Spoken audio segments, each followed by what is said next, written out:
মাননীয় বিরোধী দলের নেতা ওনার বক্তব্যে একটি গুরুত্বপূর্ণ কিছু ব্যক্তির কথা বলেছেন, যেই ব্যক্তিগুলোর স্যাক্রিফাইসের কারণে আজ এই সংসদ, আমরা যারা এখানে বসে আছি, গত 17 বছরে বহু রাজনৈতিক দলের নেতাকর্মী, বহু অরাজনৈতিক ব্যক্তিবর্গ, মানুষ, তারা অকাতরে জীবন দিয়েছেন, পঙ্গুত্ব বরণ করেছেন, বিভিন্নভাবে নির্যাতিত হয়েছেন।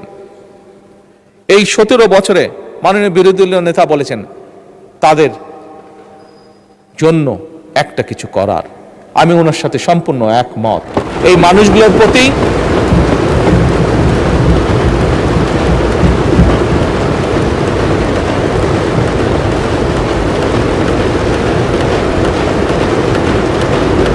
মানুষগুলোর প্রতি আমাদের দায়িত্ব রয়েছে।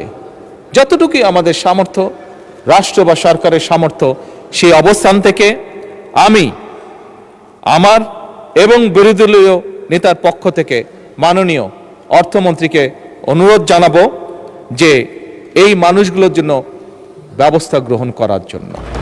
ধন্যবাদ।